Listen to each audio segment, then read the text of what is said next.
Assalamualaikum warahmatullahi wabarakatuh. Kami dari kelompok 10 akan mempresentasikan materi mengenai komunikasi dan controlling. Pertama-tama, nama saya Hanifa Yasmin Putri. Di sini akan menjelaskan materi mengenai komunikasi. Komunikasi, istilah komunikasi berasal dari bahasa Latin communis, membuat kebersamaan atau membangun kebersamaan antara dua orang atau lebih. Komunikasi adalah salah satu hal terpenting di dunia, di mana komunikasi adalah suatu proses penyampaian dan penerimaan pesan. Tanpa komunikasi, manusia akan susah untuk mencapai atau menyampaikan tujuannya. Proses komunikasi. Menurut model komunikasi David Caberlo, unsur-unsur komunikasi terdiri dari SMCR, yaitu Source, Message, Channel, dan Decipher. Berikutnya terdapat 3 unsur lainnya, yaitu feedback, efek, dan lingkungan. Proses komunikasi. Unsur-unsur dalam proses komunikasi itu ada sender, encoding, message, media, decoding, feedback, dan hambatan atau noise. Fungsi komunikasi ada 6, yaitu fungsi informasi, fungsi perintah dan instruksi, fungsi pengaruh dan persuasi atau motivasi, yang keempat fungsi integrasi, yang kelima fungsi pengungkapan emosi, yang keenam fungsi evaluate. Bentuk komunikasi terdiri dari 3. Pertama ada berdasarkan cara penyampaiannya, yaitu komunikasi nonverbal dan komunikasi verbal. Terus yang kedua ada berdasarkan arah komunikasi, yaitu downward communication, upward communication, crosswise communication. Dan yang ketiga ada berdasarkan formalitas, yaitu komunikasi formal dan komunikasi informal. Dan terakhir, komunikasi efektif. Adanya saling memahami dan mengerti dalam suatu komunikasi akan menjadikan komunikasi tersebut efektif. Sehubungan dengan komunikasi yang efektif, komunikasi dibedakan menjadi 2, yakni pertama ada komunikasi individu, yaitu suatu komunikasi dikatakan efektif apabila komunikan mampu memahami pesan sebagaimana yang dimaksud oleh pengirim atau komunikator. Yang kedua adalah komunikasi massa. Komunikasi dikatakan efektif apabila mampu menjangkau komunikasi secara luas.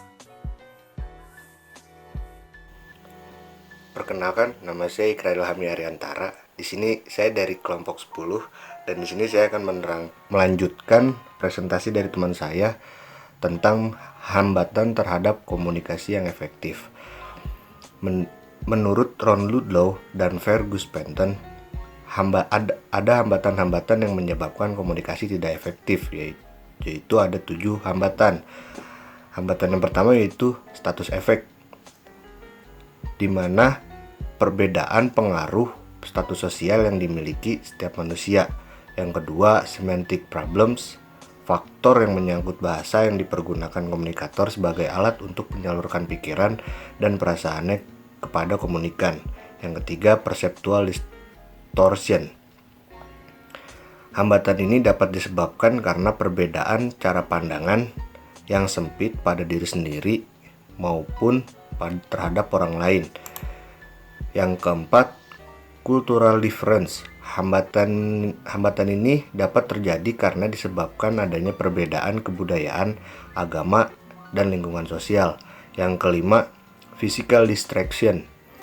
Hambatan ini disebabkan oleh gangguan lingkungan fisik terhadap proses berlangsungnya komunikasi. Yang keenam, poor choice of communication channel, di mana gangguan yang disebabkan pada media yang dipergunakan dalam melancarkan komunikasi. Yang terakhir nomor 7 yaitu no feedback. Hambatan tersebut adalah seorang sender mengirimkan pesan kepada receiver tetapi tidak ada respon dan tanggapan dari receiver, maka yang terjadi adalah komunikasi satu arah yang sia-sia. Selanjutnya yaitu saya akan mempresentasikan tentang controlling. Pengertian controlling itu sendiri yaitu salah satu fungsi manajemen yang berupa mengadakan penilaian atau mengadakan koreksi sehingga apa yang dilakukan bawahan dapat diarahkan ke jalan yang benar. Di dalam controlling terdapat 2 konsep, yaitu konsep modern di mana tindakan meramalkan dan konsep awal pengendalian hanya digunakan ketika kesalahan terdeteksi. Yang kedua, kontrol dalam manajemen, yaitu menetapkan standar, mengukur kinerja aktual, dan mengambil tindakan korektif. Pada tahun 1916, Henry Fayol merumuskan salah satu definisi pertama kontrol karena berkaitan dengan manajemen, yaitu pengendalian suatu usaha terdiri dari melihat bahwa segala sesuatu yang sedang dilakukan sesuai dengan rencana yang telah diadopsi atau perintah yang telah diberikan dan prinsip yang telah ditetapkan. Di dalam controlling terdapat 4 proses pengendalian, yaitu menetapkan kinerja dan target sebagai dasar untuk evaluasi kinerja, mengukur kinerja nyata, membandingkan kinerja nyata dengan standar yang ditentukan, dan yang terakhir mengambil tindakan koreksi atau perbaikan. Menetapkan standar kinerja dan target sebagai dasar untuk evaluasi kinerja, manajer di sini akan memutuskan standar kinerja dan target di masa yang akan datang. Dan di dalam menetapkan standar kinerja dan target terdapat 2 jenis standar, yaitu standar output dan input, di mana standar output terdapat kuantitas, kualitas, biaya, dan waktu. Dan standar input yaitu kepatuhan terhadap peraturan, efisiensi sumber daya, dan ketepatan waktu kerja. Yang kedua yaitu mengukur kinerja nyata, di mana manajer mengukur secara akurat kinerja yang sebenarnya terjadi. Yang ketiga, membandingkan kinerja nyata dengan standar yang ditentukan, di mana manajer membandingkan kinerja aktual dengan standar yang ditentukan merupakan langkah yang sangat penting. Dan mengevaluasi kinerja yang sebenarnya ialah dimaksudkan untuk melihat seberapa menyimpangnya dari standar yang telah ditetapkan. Yang keempat yaitu mengambil tindakan koreksi atau perbaikan. Semakin besar perbedaan antara kinerja yang diharapkan dengan kinerja aktual, berarti semakin besar tindakan korektif yang diperlukan. Tindakan korektif sama dengan kinerja yang diharapkan kurang dengan kinerja aktual. Manajemen by exception, yaitu memfokuskan perhatian manajemen pada situasi yang menunjukkan kebutuhan korektif yang paling besar. Sekian dari saya. Presentasi ini akan dilanjutkan oleh teman saya selanjutnya. Terima kasih. Bismillahirrahmanirrahim. Perkenalkan, saya Thoyibah. Saya akan melanjutkan presentasi yang sebelumnya sudah disampaikan oleh rekan-rekan saya. Selanjutnya kita akan membahas tentang jenis-jenis pengendalian. Jenis-jenis pengendalian ada 4 jenis, yaitu ada feed-forward control, concurrent control, feedback control, dan multiple control. Kita bahas satu-satu ya. Yang pertama, feed-forward control, yaitu yang didesain untuk mengantisipasi masalah yang mungkin muncul dan terjadi dan mengambil tindakan pencegahan. Pengendalian ini memastikan bahwa tujuan dan sumber daya yang tepat telah disediakan sebelum pekerjaan dimulai. Contohnya, pemilihan supplier yang andal untuk menghindari rendahnya kualitas bahan baku. Yang kedua ada concurrent control, yaitu pengendalian yang berfokus pada apa yang sedang terjadi selama proses kerja berlangsung. Jika terjadi kesalahan, maka diperbaiki pada saat kegiatan itu berlangsung. Contohnya, mesin yang rusak pada saat proses produksi segera diperbaiki saat itu juga. Sedangkan feedback control yaitu pengendalian yang berfungsi memberikan umpan balik yang dapat digunakan untuk membuat rencana masa depan yang lebih baik, yaitu seperti respon positif atau negatif pelanggan yang digunakan sebagai bahan rekomendasi untuk perbaikan di masa depan. Dan yang terakhir ada multiple control, yaitu sistem yang menggunakan 2 atau lebih metode pengendalian. Selanjutnya kita bahas tentang alat pengendalian. Alat pengendalian tergolong menjadi dua, yaitu alat pengendalian budget dan alat pengendalian non-budget. Alat pengendalian budget yaitu ikhtisar, hasil yang akan diharapkan dan pengeluaran yang disediakan untuk mencapai hasil tersebut. Sedangkan alat pengendalian non-budget yaitu personal observation, report, financial statement, statistik, dan internal audit. Kemudian ada sistem pengendalian organisasi. Dalam organisasi terdapat 3 jenis sistem pengendalian, yaitu diantaranya adalah yang pertama, pengendalian keluaran atau disebut juga output control. Yang kedua ada pengendalian perilaku atau behavior control, dan yang ketiga adalah pengendalian budaya organisasi atau organizational culture control.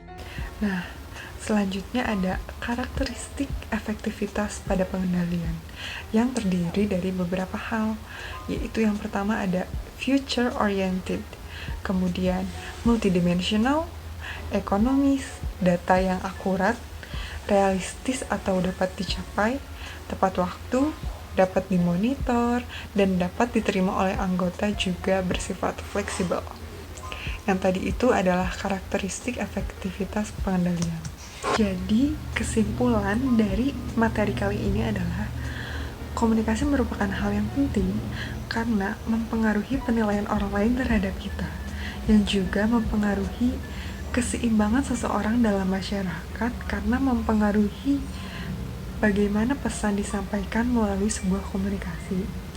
Sesuai dengan model komunikasi yang disampaikan oleh David Caberlow, bahwa komunikasi itu terdiri dari unsur-unsur yang dikenal dengan istilah SMCR, yaitu Search, Message, Channel, dan Receiver, yang terdiri dari 3 unsur lainnya, yaitu feedback, efek, juga lingkungan. Jadi, komunikasi dan controlling adalah hal yang berkaitan karena keberhasilan suatu individu dalam organisasional yang didukung oleh kemampuannya dalam berkomunikasi itu sangat berpengaruh karena dapat mempengaruhi jika terjadi suatu masalah dalam organisasi tersebut, dapat dibantu dengan mengantisipasi atau dicari jalan keluarnya dengan menggunakan metode komunikasi atau kemampuan komunikasi yang efektif dan baik.